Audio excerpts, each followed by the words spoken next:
1965 වගේ කාල සීමාවේ මගේ පියා පැත්තේ පක්ෂෙත් එක්ක සම්බන්ධ වෙනවා. 71 විජේවීර සහෝදරත් එක්ක හිරේ ඉඳලා සෝමපාල සුරවීර කියලා මගේ බාප්පා ඝාතනය වෙනවා 71 දික්වල පොලිසියේදී. මේ අහිමි වෙන්න තියෙන දේවල් ගොඩක් අහිමි වුණා. පවුලක් විදිහට ගත්තොත් අපේ පවුලේ 4 දෙනෙක්. ඒ සියල්ලම සිද්ධ වෙන්නේ මම සාමාන්‍ය පෙළ මට්ටම අධ්‍යාපනය හදාන කාල සීමාවේ. ළමා පුරෝගාමී බලකායේ මෑදිනීට සම්බන්ධ වෙන්න දන්නවා 80 ගණන් වල පවා ඍජු වශයෙන්ම 2001 ඉඳලා. ඒ කියන්නේ මම අවුරුදු 24ක් නෝර්ලි දිස්ත්‍රික්ක දේශපාලනේ කෙදී යන බැරි වෙච්ච කියන පොඩ්ඩක් ඒක ඒ වෙලාවේ මහමෙතුරන්ට කලින් මට ඒගොල්ලෝ හමු වෙන්න වෙලාවක් නැති එක දෙපැත්තෙම කාරණා සමහර කලාවට ෆෝම් මේ ඒගොල්ලෝ බිසි වීම අනුරාධපුරයේ පුත්තලම වගේ. ඒතර මම අද ඇවිල්ලා ඉන්නේ මේ නුවරඑළිය දිස්ත්‍රික්කේ. හැබැයි දැන් මම ඉන්නේ හැටන් වල මේ එක මොකක්ද අපේ පක්ෂේ යාන්ත්‍රණයේ වැඩත් එක්ක ඉන්නකොට ඒ සෞවිධි තමයි මම ඉස්සෙල්ලා වගේම යමින් ගමන් අල්ලගන්නේ. ඔහුගේ නම මේ මංජුල සුරවීර ආරච්චි. දැන් සමහර නුවරඑළිය කිව්වහන් දේශපාලඥයෝ විදිහට මතක් වෙන ඕගොල්ලන්ට කට්ටිය ඇතිනේ. හැබැයි මේකේ තියෙන එකම දේ තමයි ඒගොල්ලෝ වැඩ කළා තමන්ගේ ප්‍රොෆයිල් උස්ස ගන්න දැඟලුවේ නැහැ.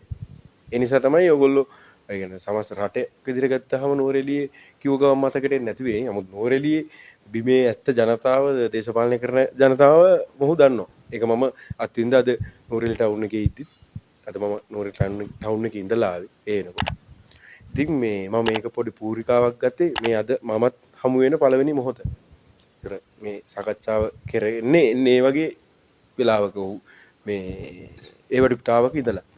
ඉතින් මේ අයියේ මමත් දන්නේ එහෙමනේ. එතකොට මේ කොයි මම නිකන් කැමති කතා කරගෙන යන්න දැන් කොයි කාලෙද දේශපාලනයට එන්නේ එකක්. ඒක ඉස්කෝලේ කාලේ වෙන්න පුළුවන්. ඒකත් එක්ක මට උඩි විකාශනයක් ඕනි. මේකේ නිකන් 88 89 හිටියද කොහොමද කොයි කාලෙද ඒතර කොහොමද සම්බන්ධ කවුද මේකට සම්බන්ධ කරන්නේ කොහෙන්ද පන්ති පහට සෙට් වෙන්නේ එහෙම නැත්නම් වෙන කවුරු හරි කොහොමද කියලා. ඒතකොට නුවරඑළිය වගේ බහු ජනවාර්ගික පැත්තක ජනතා යුතුයපරිමේ දිස්ත්‍රික් නායකයා විදිහට වැඩ කරනවා කියන්නේ සෙල්ලම් වැඩක් නෙවෙයි. භාෂාවල් වල හැසිරීම ඊටසේ මිනිසුන්ගේ බුද්ධි මට්ටම් ඊට පස්සේ ජන කණ්ඩායම් විදිහට ඊට පස්සේ ආයිත් ගත්තාම ඒගොල්ලන්ගේ ඇටිටියුඩ් එක ගත්තාම මෙහෙ හැමදාම තිබුණේ ටිකක් ඔය නිකන් කන පැත්තකට ගියාම ප්‍රේමදාසලයි පාලමේ කියන්නේ ප්‍රේමදාසලට ගියකම් මම හිතන්නේ ගිය මහමැතිවරණයේදී ඉතිහාසගතව ජයග්‍රහණය කරන නුවරඑළිය සහ නුවරඑළිය කියන්නේ කොල්ලන්නවත් බැරි එකක්. ඒතර ආ එතනට ගෙනාවා. අන්නේ තැනට ගේන්න ආපු ගමන් මගේ ඇතුලේ කොහොමද කියන එක මට ඉස්සෙල්ලා අපි කතා කරන්න යන්න. විශේෂයෙන්ම නුවන් සහෝදරයා මේ සංවාදයේදී ප්‍රවේශයක් විදිහට ගත්තොත් ජනතා විමුක්ති පෙරමුණට සම්බන්ධ වීම සම්බන්ධයෙන් ගත්තොත් මම ඍජු වශයෙන්ම පක්ෂයට සම්බන්ධ වෙන්නේ එකක් සංස්කෘතික පැත්තෙන් 1965 ඉඳලා පවුලේ තිබුණු දේශපාලන සම්බන්ධතා එක්ක ගොඩනගෙනවා. ඒත් එක්කම පුරවැසියෙක් ලෙස මේ මහ පොළොවට පය ගහන මොහොතක් තියෙන මම වැඩිහිටියෙක් බවට පත් වෙන ඡන්දදායකයෙක් වෙන ඒ මොහොතේ සිට සක්‍රීය මම අනන්‍ය මේ දේශපාලනයත් එක්ක සම්බන්ධ වෙනවා. විශේෂයෙන්ම ගත්තොත් මගේ දේශපාලන පවුල් පරිසරය ගත පවුලක් සංස්කෘතිය ගත්තොත් 1965 වගේ කාල සීමාවේ මගේ පියා පැත්තේ පක්ෂෙත් එක්ක සම්බන්ධ වෙනවා. 71 විජේවීර සහෝදරත් එක්ක හිරේ ඉඳලා අවුරුදු 4කට පස්සේ එළියට එනවා. ඒත් එක්කම තාත්තා හිරේ අත්අඩංගුවට ගන්න වෙලාවේ සෝමපාල සුරවීර කියලා මගේ බාප්පා ඝාතනය වෙනවා 71 දික්වල පොලිසියේදී. ඊට පස්සේ ඒ තත්ත්වයන් කුමන තත්ත්වයකටද පවුලක් විදියට මේ පොදු මහජන ව්‍යාපාරික දේශපාලන සක්‍රියව හිටියා. මේ අහිමි වෙන්න තියෙන දේවල් ගොඩක් අහිමි වුණා. පවුලක් විදියට ගත්තොත් අපේ පවුලේ 4 දෙනෙක් බාප්පා 88 අග භාගයකට මගේ තාත්තා ඊට අමතරව අපේ පවුලේ මාමා කෙනෙක් අයියා කෙනෙක් පවුලට සම්බන්ධ ඥාති සම්ම 4 දෙනෙක් නැති වෙනවා. එතකොට ඒ සියල්ලම සිද්ධ වෙන්නේ මම සාමාන්‍යයෙන් සාමාන්‍ය පෙළ මට්ටම අධ්‍යාපනය හදාන කාල සීමාවේ.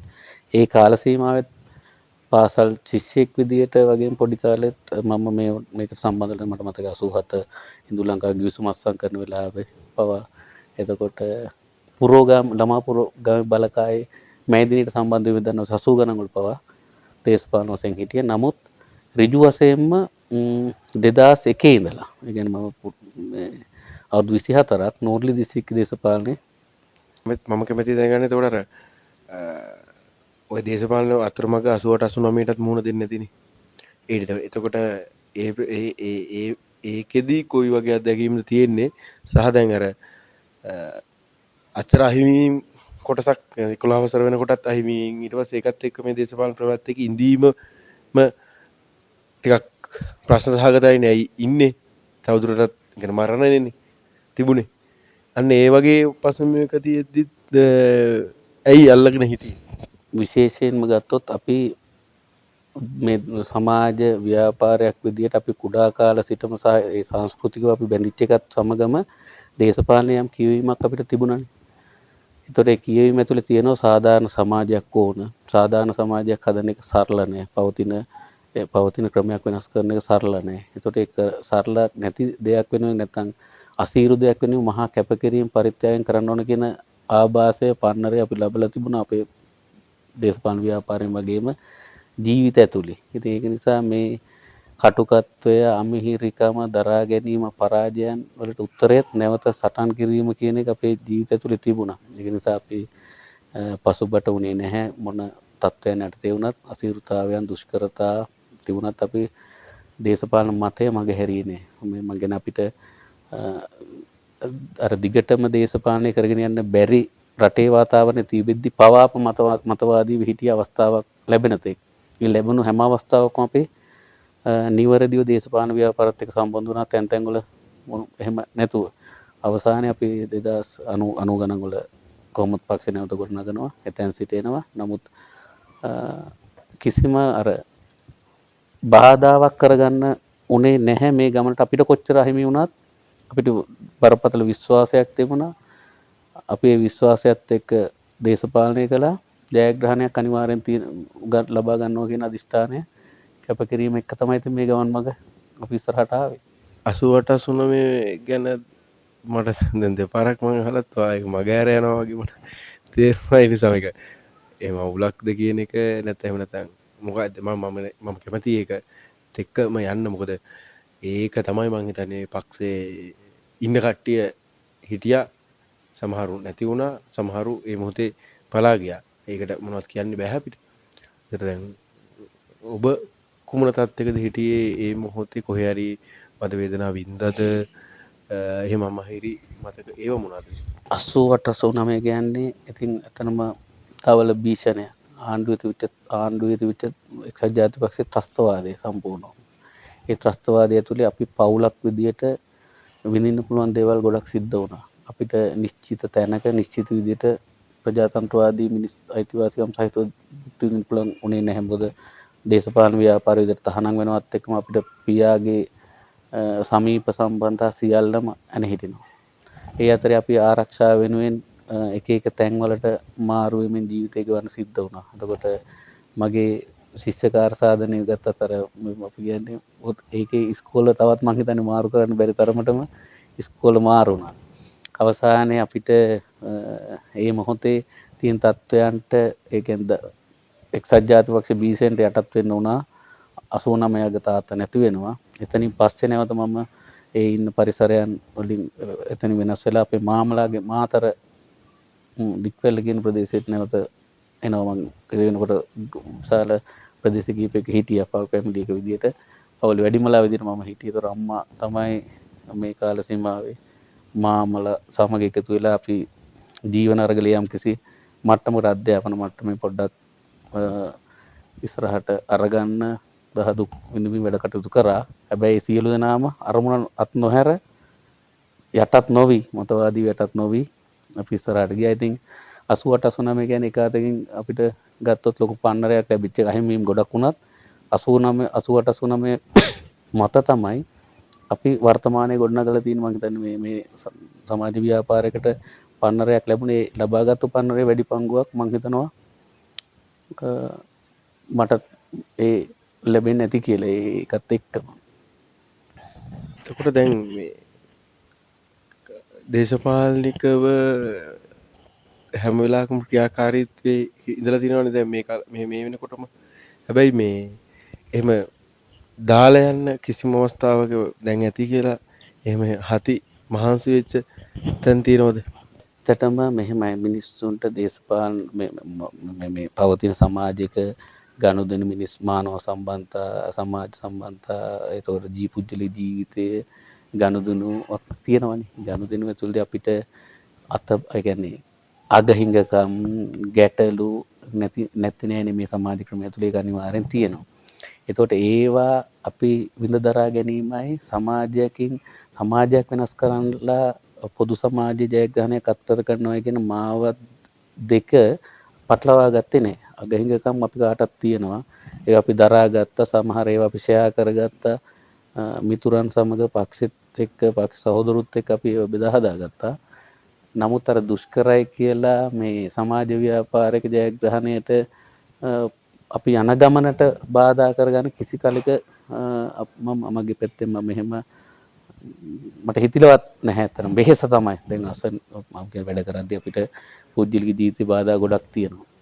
නමුත් මට ගත්තොත් එහෙම මගේ බිරිඳගේ පැත්තෙන් පවා ඒ යන ගමනට අර එකතු වෙලා ධෛර්ය සපයමින් යන ගමනක් සහ බාධා කිරීම කිසිවක් තිබුණේ නැහැ. මගේ දරුවන් දෙන්න වුණත් එහෙම තමයි යාලා මම කියලා විශේෂයෙන්ම අර එයාලගේ පුද්ගලික ජීවිතයත් එක්ක පොර බදලා ආත්මාර්ථකාමී තනි මිනිහෙක් හදනවා සමාජයක් හදනවා වෙනකොට ඒ පොදු බව ඇතුළේම හිටිපු නිසා මට මේක මේ විශාල එහෙම ප්‍රශ්න තිබුණත් ඒවා දේශපාලනය යට කරගන්න තරම් ඒ කියන්නේ පුද්ගලිකත්වය සහ පොදු බව කියන මිනිසාගේ මනසේ උපදින මානසික අරගලය ඇතුලේ මට කොයි වෙලාවකවත් පුද්ගලිකත්වය නිසා පොදු බව කියන ගුණය යට කරගන්න අවස්ථාවක් මතුවලා අදටත් නැහැ හෙටත් නැහැ කියලා මම විශ්වාස කරනවා. මට අර 94 පක්ෂ ප්‍රතිසංවිධාන කටයුතු සිද්ධ වෙනවනේ.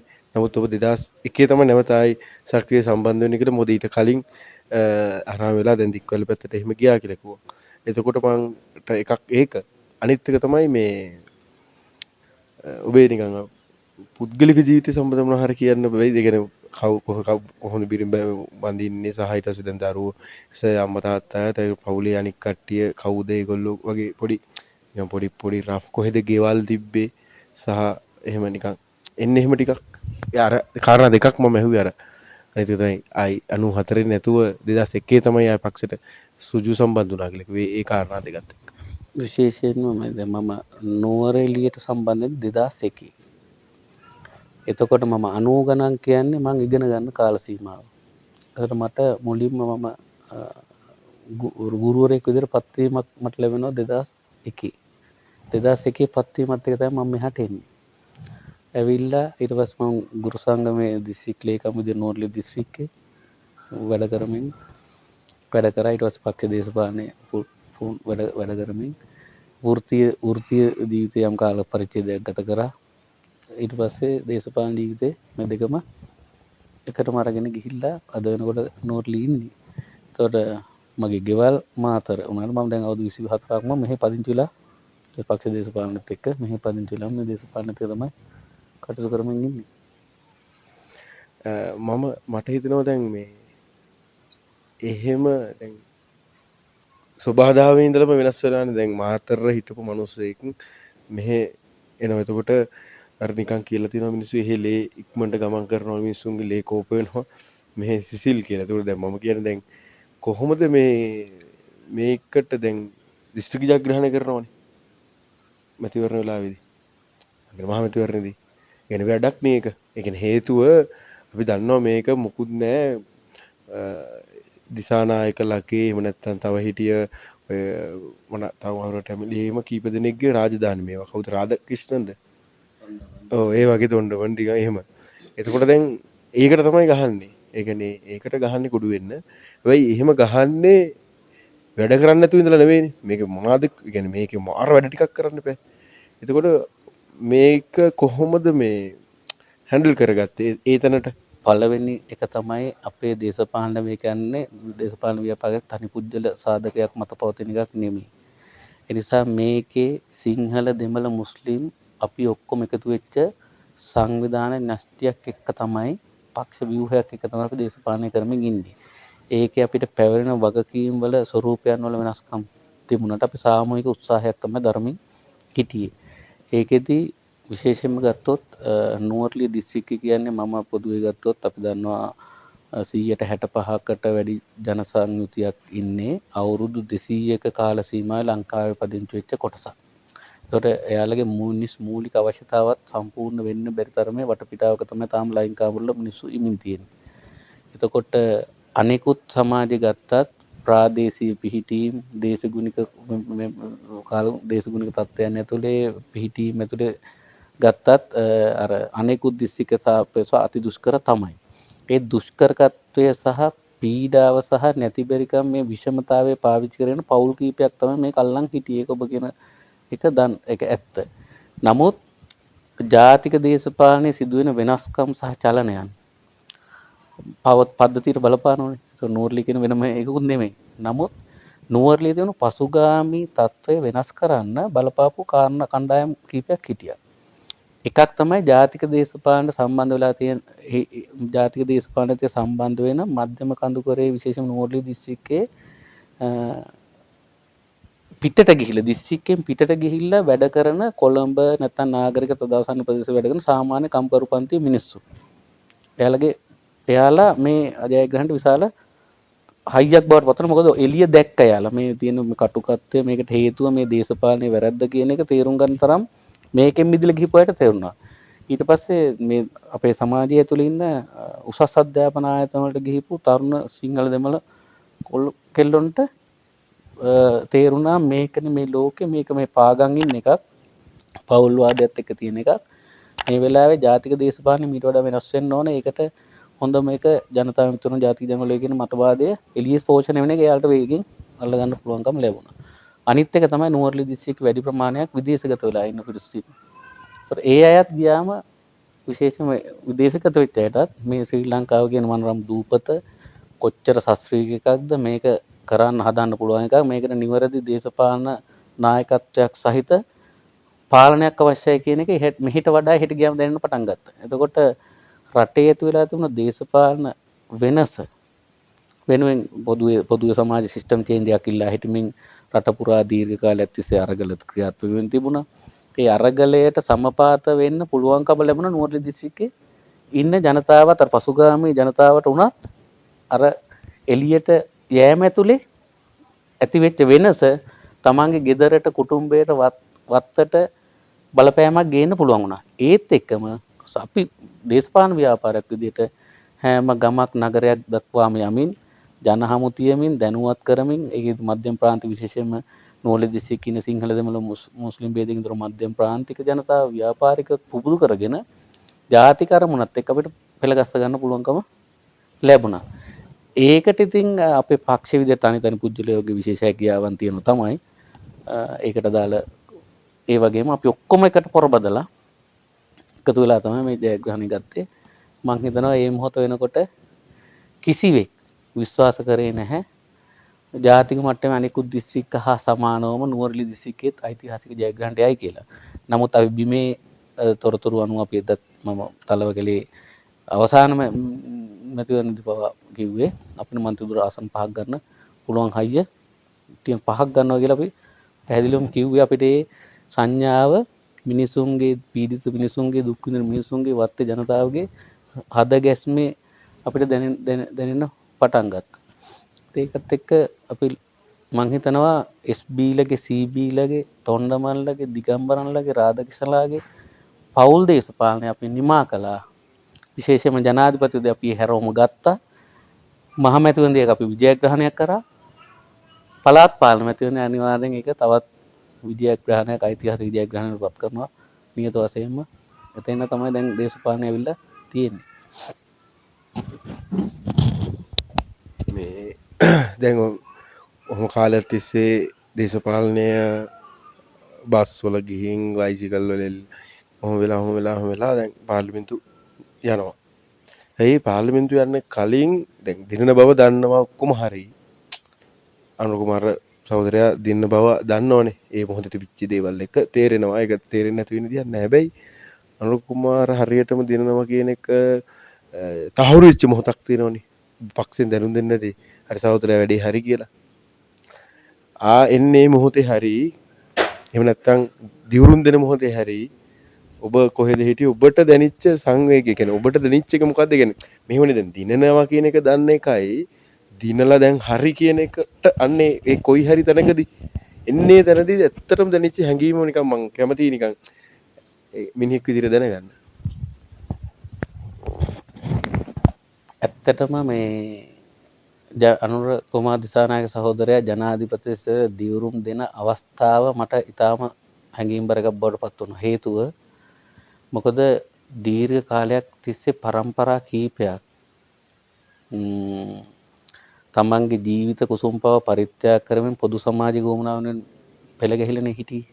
ඒ වෙනුවෙන් කරන්න පුළුවන් අනේක විද වද වේදනා දුක් පීඩා දරා ගැනීමෙන් තමයි දේශපාලන ව්‍යාපාරය ඉස්සරහට ගියේ.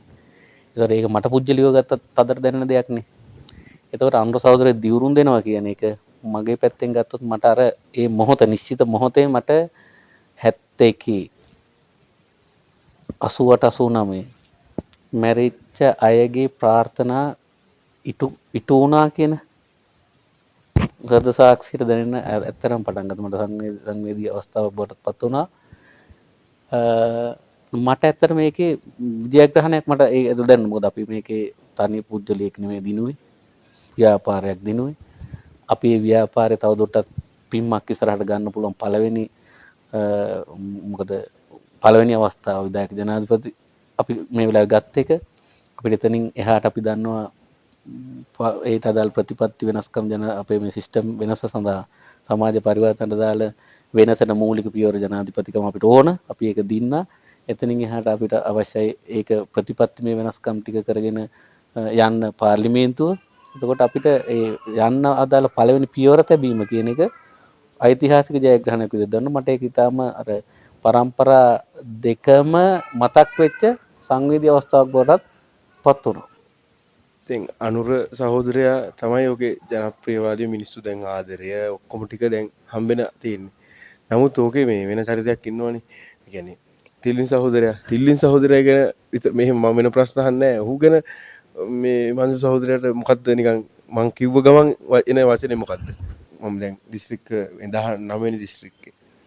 එතකොට ওই දෙකේදී හැමෝම ඇත්තටම ඔය වචනත් එක තමයි කියන්නේ පොදුවේ ඒ කියන්නේ දැන් ඒක ඇවිල්ලා මේ පක්ෂෙන් කියලා දීලා තියෙන එකක්වත් කවුරු හරි කියන්න පුළුවන් එහෙම කියලා නෑ ඒක එහෙම එනවා එතකොට මේ දැන් ඔහොම ඇවිල්ලා ඔබ කියන්නේ අපි තිතිවේ නෑ ඒ කියන්නේ මගේ ජීවිතේත් මම පටන් ගත්ත දවසේ ඉඳන් ඡන්දෙ දුන්නේ හැමදාම පරාද වෙන පක්ෂයකට ඒක හැමදාම පරාදයෙන් හින්දා ඒක අපි දන්නවා ඒ නිසා උලක් තිබුණේ නෑ හැබැයි මේ තරම් ඉක්මනට මම හිතලත් තිබුණේ නෑ බලය ලැබෙයි කියලා ඒක දැන් ජනාධිපති වත් වුණාට පස්සේ ඔබට ඒ කියන්නේ ඔබත් පාර්ලිමේන්තුව යනවා එතකොට නුවර දිස්ත්‍රික්කය ජයග්‍රහණය කරනවා දැන් ඔයා කියන්නේ නැති කලින් හරි අපි 5ක් ගන්නවා කියලා වේදිකාවල හැබැයි දැන් වැඩේ රිසල්ට් එක ආවහන්නේ ඒක කන්ෆර්ම් වෙන්නේ අන්නේ රිසල්ට් එක ඇවිල්ලා 5කුත් ඇවිල්ලා ඔයත් 5ක් ආව නේ ඊට පස්සේ ඔබත් පාර්ලිමේන්තුව යනවා දිස්ත්‍රික් නායකයා විදියට එතකොට ඔබට එතෙන්දී අන්නේ ඒ මොහොත කොවිලාගේ ඒක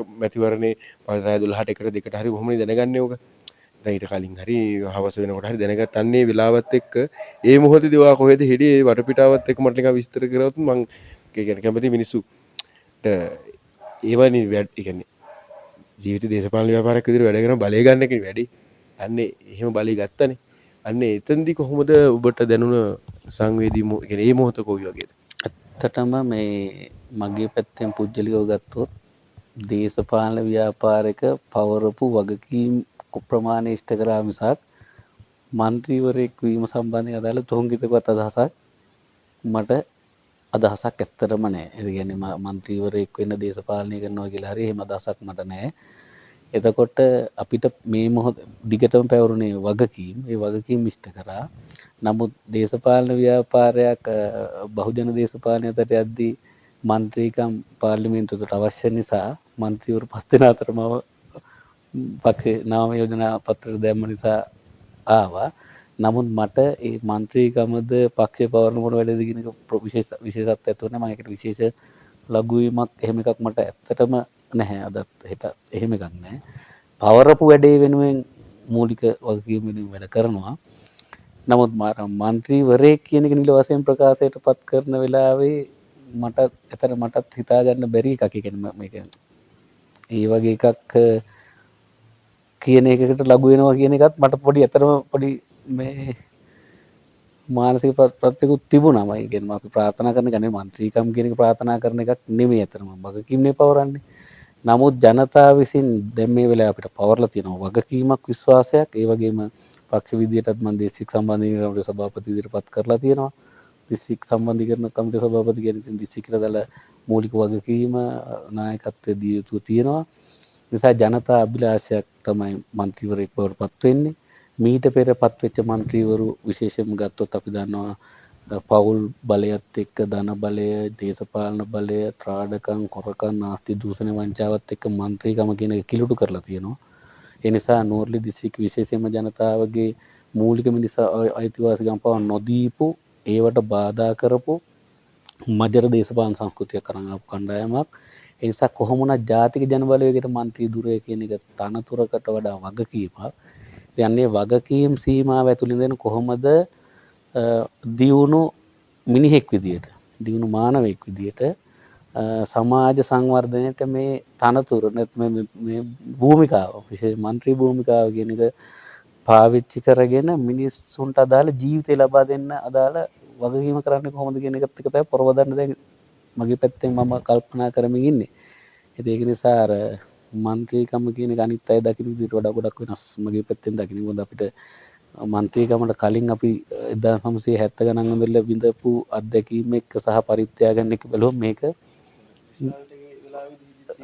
රිසල්ට් එක වෙලාවෙ මෙහෙම හිතුණා. ඉතින් අතරම නුවරඑළිය අපි දිනුවා කියන එක. ඒ කියන්නේ SB ලා CB ලා තොණ්ඩමල්ල දිගම්බරලා පරාද කරා අපි ජයග්‍රහණයක් ගත්ත කියන එක ඇතුලේ ගැම්මක් අපිට ආවා. ඇත්තටම අපේ ඓතිහාසික කාර්යභාරයක් නෝර්ලි දිස්ත්‍රික්ක ජනතාව විසින් ඉෂ්ට කරලා තියෙනවා කියන එකත් එක්ක බැඳිච්ච සතුටක් දැනුණා ඇත්තටම. ඒ සම්බන්ධව විශේෂ නිකන් ස්තුතියක් වගේ පක්ෂෙන් කරනවාද? එහෙම නැත්නම් අනු සහෝදරයා ඊට පස්සේ කතා කරලා මොකක් හරි කිව්වද? හේතු ඇත්තටම එහෙම එකක් අවශ්‍ය නැහැ. මේක තනියෙන් මම මංජුල සුරවීරාරච්චිවත් නැත්නම් මගේ අපේ മന്ത്രിවරු ලෙස පත් වෙලා ඉන්න කලේ චෙල්ලි සහෝදරියවත්, මధుර සෙනවිරත්න සහෝදරයවත්, රංජිත් විදේරන් සහෝදරයවත්, අනුෂ්කා දර්ශන තිලකරත්න සහෝදරියවත් කියන අපි 5 දෙනා විතරක් කරගත්ත එක නෙවෙයි. විශාල මහජන ව්‍යාපාරයක සාමූහික උත්සාහයක ප්‍රතිඵලයක නාමල අර ප්‍රකාශනයක්නේ අපි 5 දෙනෙක් කියන മന്ത്രിවරු. එතකොට අපිට පක්ෂේ සංස්කෘතිය ඇතුළේම ගත්තොත් අපිට ඒ වගේ එකකට දිස්ත්‍රික්කේ අපි විතරක් අල්ල විශේෂ කළ ස්තුති කරන්න කිසිම පදනමක් හේතුවක් අවශ්‍යතාවයක් නැහැ. මේ දේශපාලන ව්‍යාපාරයට වඩා පුළුල් ගැඹුරු එකක් නේ. නමුත් අපිට අනුර සහෝදරය ඇතුළු අපි දිස්ත්‍රික්කේ ඉන්න සියලුම දෙනාත් අනිත් දිස්ත්‍රික්කත් ඒ ප්‍රතිඵලයත් එක්ක සතුටටපත් වුණා. සතුටටපත් වෙනවා වගේම අපි ඒකේ ජයග්‍රහණයේ තියෙන වගකීම අරගෙන ඉදිරියට කොහොමද යන්නේ කියන එක පිළිබඳව කතාවක් තමයි ජයග්‍රහණයෙන් පස්සේ අපිට ඉතුරුනේ. අර ලබාගත් ජයග්‍රහණය සම්බන්ධයෙන් ආස්වාදයේ භුක්ති විඳිනවද කියන කතාවෙන් ඔබට ගිහිල්ලා වගකීමක් ඉෂ්ට කරන බලය හම්බෙලා තියෙනවා. ඒක කොහොමද කරගන්නේ කියන ඊළඟ මොහොතට අදාළ පියවර ටික තමයි අපිට ඇත්තටම සාකච්ඡා කරගත යුතු තිබුණේ. පක්ෂ විදියට සාකච්ඡා කර එකතු වෙලා අපි එතන විපක්ෂයෙන් එන කතාවකුත් තියෙනවා. මේ ඕම හරියන්නේ නැහැ. මේ වාහනයක් නැතුව කොහොමද වැඩ කරන්නේ? දිස්ත්‍රික්කයක් දුවන්න ඕනේ. එහෙම නැත්නම් පළාතේ දුවන්න ඕනේ. කොළඹ යන්න ඕනේ. පාර්ලිමේන්තු යන්න ඕනේ. ඒක පාර්ලිමේන්තු මන්ත්‍රීලට වාහනයක් දෙන්නේ නැති මේ ගොන් වැඩක් කියලා කියනවා. ඒකට දැන් ඊට පස්සේ මට ඇත්තටම මේ මහමැතිවරණට කලින් මම මේ දිස්ත්‍රික්කයට ගිහින් ඊට පස්සේ මට හම්බුනේ වසන්ත මේ උපාලි සමරසිංහ සහෝදරයාගේ ඉන්ටර්විව් එකක් කරගන්න වුණා. ඊට පස්සේ මගෙත් මේ රාජකාරී වැඩේත් එක්ක පොඩ්ඩක් අතපසු වුණා. මට නිකන් දැනගන්න ඕනේ දැන් ඔබ නුවරඑළියේ. ඒකට ඇත්ත දුෂ්කරයි. මෙහි තියෙන පාරවල් අපි දන්නවා. මේ ප්‍රධාන පාරවල් වල මිනිසුන්ට යන්න එන්න හැදුවට මේ ඇතුළු පාරක දාලා බලන්න ඕනි අඩිය හරියට අඟලට තියෙන පාරවල්. එතකොට දැන් ඔබ කොහොමද දැන් වාහනේ නැහැ. එතකොට ඔබ මෙච්චර කැපවීමක් කරලා තියෙනවා කාලයක් තිස්සේ 88 මේ ඉඳලා මේ 94 වායු ප්‍රතිසංවිධානය වෙද්දී ඉඳලා හොම ඇවිල්ලා. දැන් උඹලා පාර්ලිමේන්තු මන්ත්‍රීවරයෙකුත් වෙලා එක පැත්තකින් මිනිස්සු එළියෙන් බලනවා අය කොහොම වාහනයක් දෙන්න ඕනේ කියලා මිනිස්සු කියනවා. විපක්ෂ කට්ටිය කියනවා. ඒකට මම දැක්ක අනුර සහෝදරයා කියනවා මේ අපි ඕවට අපි අහුවෙන්නේ නැහැ කියලා. මම ඇත්තටම අහන්න ඕනේ දැන් ඒක. එහෙම අහන්න නැතුව වැඩ කරන කට්ටියකින්නේ. ඒක එකක්. අනිත් NPP එකේ ඒ කියන්නේ මෑතක සෙට් වෙච්ච කට්ටියක් ඉන්නවනේ දැන්. ඔවුන් සම්බන්ධව සමහරු කියනවා ඒගොල්ලන් තව ටික කාලයයි. ඒගොල්ලෝ මෙහෙම යනවා. ඒගොල්ලෝ ගන්න පුළුවන් වගේ එහෙම කතන්දර තියෙනවා. දැන් ඔබගෙන් මම මේක අහන්නේ දැන් වෙන ඒක ඔය කාරණා ටික ඉන්නේ මැතිවරණයෙන් පස්සේනේ. මම කාරණා දෙක තුනක් මත කරන්නේ. ඒකට පොඩි පැහැදිලි මට උත්තරයක් ගන්න පුළුවන් නම් හොඳයි. සහෝදරයන් මෙහෙමයි කතාව. අපි මේ දේශපාලනය කරන්නේ දැනගෙනනේ. ඒතර අපි එන්නෙම මේ තියෙන දේශපාලන සංස්කෘතිය වෙනස් කරලා ජනතාවාදී එකක් හදන්න. එතකොට ලෝකෙ බිඳ වැටිච්ච සෑම රාජ්‍යම ගොඩනගලා තියෙන්නේ දේශපාලන නායකත්වයන්ගේ කැපකිරීම සහ පරමාර්ථ ආදර්ශයන් කැපකිරීම පරිත්‍යාගයන් තුල. දෙවන ලෝක යුද්ධයට සම්බන්ධ වෙච්ච විනාශ වෙච්ච ජපානයේ ගොඩනැගුවේ එහෙමයි. මා ඔසේ තුන් චීනෙ ගොඩනගන්නේ සමූහාණ්ඩුවක ගොඩනගලා මේ දක්වා පොදු ජනතාව ජයග්‍රහණ ගැන තියෙන දේශපාලන කැපකිරීම එක්ක. එතකොට බංකොලොත් වෙච්ච ණයටත් කැඳවන හතර ජාති වැටිච්ච රටක් ගොඩ නැගීම සඳහා සිස්ටම් චේන්ජ් එකක් එක්ක සමාජ පෙළ ගැස්මක් එක්ක දීර්ඝ කාලයක් ආපු අපි අනේක දුක් වේදනාව නිදුමින් ආපු අපි බලය හෝමාරු කරගත් පමණින් වරප්‍රසාද භුක්ති විඳගෙන සමාජය හදන්න යනවා කියනවා නම් ඒක පොඩි ගැටලුවක් එතන තියෙනවා. අපිට මේ ගැටලුවක් නෙමෙයි. අපිට මේක දරා ගන්න එක මේ බයිසිකල් යන එක, ත්‍රිවිල් එක යන එක, බස් එක යන එක ප්‍රශ්නයක් නෙමෙයි. නමුත් අපි ඒකත් මම මිනිසුන්ට බලයට අපිට දීපු වගකීමට සාපේක්ෂව කාලය කැපකිරීම වලදී ඒක අවශ්‍යතාවයක් තියෙන බව පැහැදිලි. නමුත් අපි ඒක රජයේම වාහනයක් දෙන්න ඕනද කියන එකනේ අපි දියුණු දේශපාලන සංස්කෘතියක් සහ දේශපාලන ව්‍යාපාරයක්නේ. මම മന്ത്രി බවට පත් වුණාට පස්සේ මගේ යාළුවෙක් ඉන්න ලිඳුලේ උපාලි කියලා සහෝදරයෙක්. පක්ෂේ දීර්ඝ කාලයක් හිටපු කෙනෙක්. එයා මට මේ සහෝදරයා පාර්ලිමේන්තුව යන්න මේ වැඩ ටික කරගන්න කියලා අදාළව එයාට තියෙන වාහනේ මට දුන්නා. පක්ෂේ කවදා හරි දවසක මේකේ රටට ගැලපෙන ආර්ථික තත්ත්වයක් හැදුවට පස්සේ පක්ෂ තීන්දුවක් අරගත්තටම ඔබට වාහනයක් ලැබෙවි. මම එතනින් අපිට පක්ෂ මේක ඔබ කියන කතාවේ තර්කයක් ඇත්තක් තියෙනවා. නමුත් ඒක ප්‍රමුඛම එක නෙවෙයි මේ වෙලාව. අපි ආවේ කැප කරන්න. කොන්දේසි නෑ අපිට කැප කිරීමේදී. අපි මෙතෙක් අවුරුදු 20 ගානක් මගේ පුජ්‍යල ජීවිතේ අපි කරලා තියෙන ලාභය බලාගෙන නෙවෙයි කොන්දේසි නෑ වැඩ කරනවා. ඉතින් අර දැන් අපේ මේ ගමන යන්න අපේ පක්ෂ සහෝදරවරු සුබපතන්නෝ හිතවතුන් අපිට ධෛර්ය සපයන මිනිස්සු විසින් අපේ ගමනට බාධා නොවෙන්න අපේ වැඩ ටික කරගෙන දාලා අර පොදු මහජන ව්‍යාපාරය තුළ පෝෂණය කරමින් ඉන්නවා. ඒ නිසා මට දැන් සාමාන්‍ය මේ වැඩ කටයුතු කරගන්න පුළුවන් වාහනයක් ලැබිලා තියෙනවා. එතුමා ඒ සහෝදරයා තමයි සම්පූර්ණම නඩත්තු ටික කරලා දෙන්නේ. තෙල් ටික අදත් උන වාහනේ සර්විස් එකට එයාම අරන් ගියා. ඉතින් ඒක නිසා මට මේ පොදුවේ මේ සමාජ ව්‍යාපාරයේ අපේ മന്ത്രിවරුන්ට මේ වැඩේ කරගන්න අමුතු අත්දැකීමක් හරි අමුතු කට්ටක් නෙමෙයි මේ භාවිතාවය තුළම අපි මේක දිගටම විඳපු එකක්. ඒ නිසා මම හිතනවා අපිට මේ ගමනට බාධාවක් නැහැ. ඒ වගේමයි NPP JP කතා ભેදයක් නැහැ. മന്ത്രിවරු ලෙසපත් වෙන්නෙම අපේක්ෂකත්වයේ ගන්නෙම මේ පොදු ව්‍යාපාරයේ වෙනුවෙන් දේශපාලනය කරන්න. ඒක නිසා විපක්ෂයේ අයට ඕනර තමන්ට අවශ්‍ය දේ අහිමි වෙමින් තියෙනවා.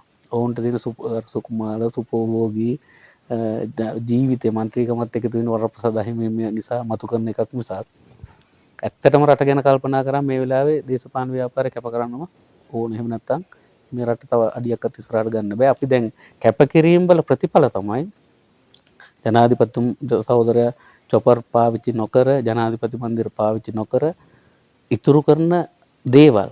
ඒක මහා ආදර්ශයන්නේ. ඒවට මිලක් තියන්න බෑ. පුඩා වුණාට ලොකු වටිනාකම් තමයි මේ දේශපාලන සංස්කෘතියට එකතු කරමින් තියෙන්නේ. ඒ වගේමයි മന്ത്രിවරු, ඇමතිවරු, නියෝජ්‍ය ඇමතිවරු ඒ පරිත්‍යාගයන් ඒ ආදර්ශයන් තුළින් තමයි මේ රට හුස්මක් අරගෙන ඉස්සරහට යමින් තියෙන්නේ. ඒ ඉතුරු කරන දේවල් තමයි ප්‍රතිලාභ ලෙස ජනතාවට පළවෙනි අයවැය හරහා අපිට දෙන්න පුළුවන් වෙලා තියෙන්නේ. නාස්ති දූෂණ නවත්තලා මම හිතනවා මේ අර මෙන්න මේ දේශපාලන සංස්කෘතිය තමයි රට ඉල්ලා හිටියේ. ඒ ඉල්ලා හිටපු දේශපාලන සංස්කෘතිය නියෝජනය කිරීමම තමයි ජාතික ධනවිලෝපයේ දේශපාලන ව්‍යාපාරයේ මූලික අරමුණ. අපි ඒක තමයි මේ වෙලාවේ කරමින් ඉන්නේ. ලෝරියල කියන්නේ සුවිශේෂී දිස්ත්‍රික්කයක්.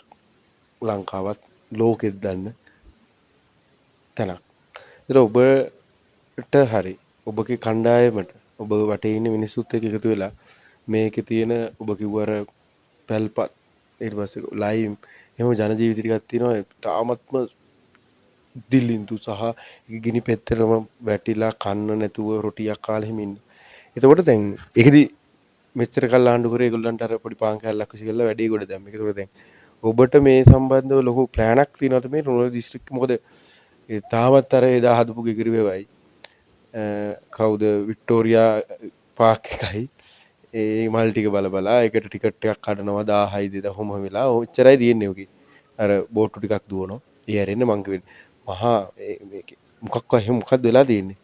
ඉතින් අර ඒ සම්බන්ධව ලොකු ප්ලෑනක් තියෙනවද? ඒතකොට ජනතාව ඒතකොට දැනගනි ඔබ නෝරලිට මොකද්ද කරන්න හදන්නේ කියලා.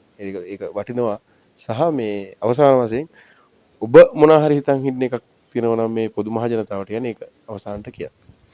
අපි රජයක් ආණ්ඩුව විදිහට නැත්නම් ජනාධිපති අපේ අනුර සහෝදරයා සහ පාර්ලිමේන්තු මන්ත්‍රීවරු 159 දෙනා එකතු වෙලා 160ක් දැනට එකතු වෙලා හදාගත්තු ඒ කියන්නේ මහජන බලයෙන් හදාගත්තු වැඩපිළිවෙලක් තියෙනවනේ අනුමත කරගත්තු. ඒ වැඩපිළිවෙල ඇතුලේ පොදුවේ අමාත්‍යංශ සියල්ල සම්බන්ධ කරගත්තු සෑම දිස්ත්‍රික්කයකම ජන ජීවිත උසස් කරමින් ශ්‍රී ලංකා රාජ්‍ය ගොඩනගන්න දාල වැඩපිළිවෙල ක්‍රියාත්මක වෙනවා. ඒකේ වෙනත් ආණ්ඩුවලදී වගේ නෙමෙයි දිස්ත්‍රික්කවලට විශේෂතා ප්‍රමුඛතා නොදී ජන ජීවිතය නගා සිටීමට දාලා ඒ ක්ෂේත්‍රවල වැඩපිළිවෙල ජාතික මට්ටමින් උඩට එනවා. ඒක නිසා නුවරඑළියට අපේ සංවර්ධන සැලැස්මට අදාළ බාධාවක් නැහැ මූලික එකට. නමුත් මෙහි පිහිටීමට අදාළ දිස්ත්‍රික්කවල අදාළ පිහිටීමට අදාළ අපිට ගත්තොත් විශේෂ සංචාරක සැලැස්මක අවශ්‍යතාවයක් තියෙනවා. සංචාරක කලාප ප්‍රොමෝට් කරන්න අවශ්‍යතාවයක් තියෙනවා. ඒතේ කුෂිකාර්මික කලාපවල වර්ධනීය තත්ත්වයන් නැති කරගන්න. ඒතොත් ඒ කර්මාන්තය. එතකොට මේ උඩරට එළවලු සම්බන්ධයෙන් ඊට පස්සේ අපි ගත්තොත් සෝබාදහමේ පිහිටීම එක්කම ගත්තොත් කඳු පන්තින් වල ස්වභාවයන් එක්ක සංචාරක කලාප කොහොමද සංචාරක ව්‍යාපාර ප්‍රවාදනය කරන. ඒතකොට වෝටර් රාෆ්ටිං පැත්ත මේ වගේ ශේත්‍ර ගණනාවක් තියෙනවා. ඊට පස්සේ අපි ඒවට අදාළ දැන් සැලසුම් සකස් කරමින් ඉන්නවා. ඊට අනුරූපීව නගර පද්ධති සකස් කරන ඒවා. එතකොට අපි දන්නවා මම හිතන්නේ රටේ දිස්ත්‍රික්ක වලට මංමාවත් වලට මුදල් වෙන් කිරීමේදී පහුගිය අවුරුදු 16ක් කාල සීමාවේ නුවරඑළියට තමයි අඩුම මුදල් ප්‍රතිපන්න වෙන් වෙලා තියෙන කියන මගේ අදහස. පාරවල් හදන්න සමහර දිස්ත්‍රික්කවල පාරවල් වල වී වේලන් පාරවල් හදලා තියෙනවා. වී වේලන්න පුළුවන් අඩි 100 පාරවල් හදපු යුගයක නුවරඑළියේ මිනිස්සුන්ට පාරවල් ප්‍රශ්නයක් තියෙනවා. ඒකට අපි ආණ්ඩුව විදියට විශේෂ මෙහෙයුමකට යමින් තියෙනවා. ග්‍රාමීය පාරවල් ටික RD කට සතු පාරවල් ටික පළාත් සභාවට අදාළ පාරවල් ටික සහ නුවරඑළිය දිස්ත්‍රික්කයේ තියෙන පළාත් පාලන ආයතන 12ට අදාළ පාරවල් ටික සංවර්ධනය කිරීමට විශේෂ මෙහෙයුමක් අපි යොදලා තියෙනවා. ඉතින් ඒ සංවර්ධන ව්‍යාපෘති අපි පියවරෙන් පියවර යනවා.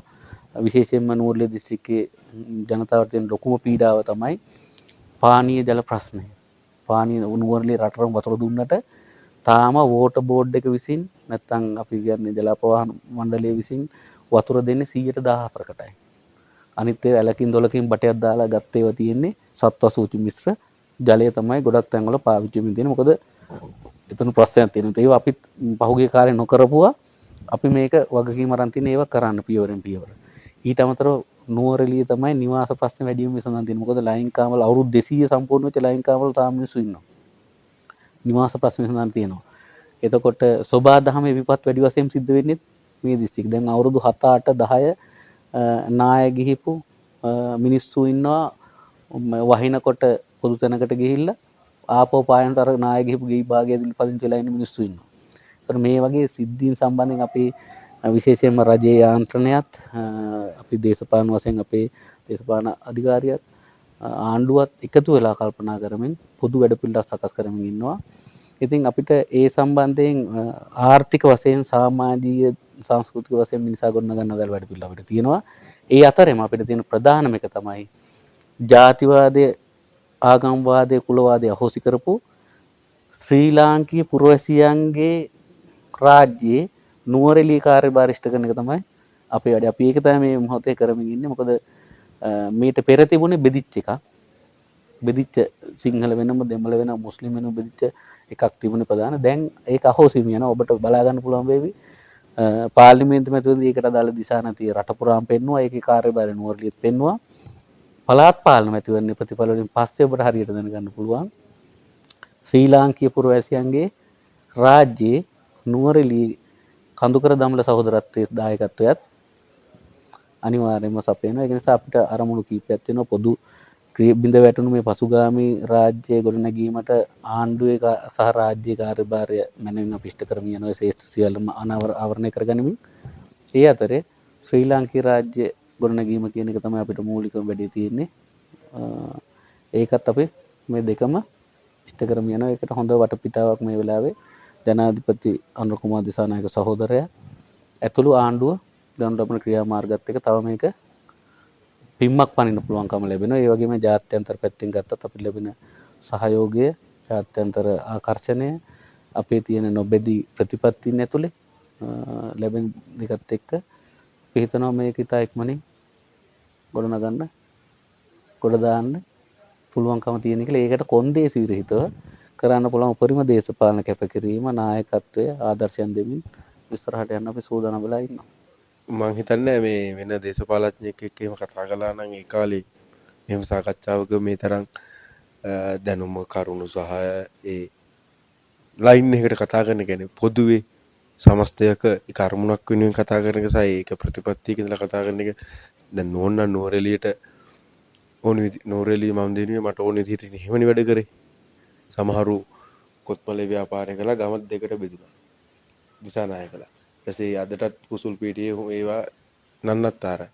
ඉතින් ඒව කොහොමද ගොඩගන්නේ?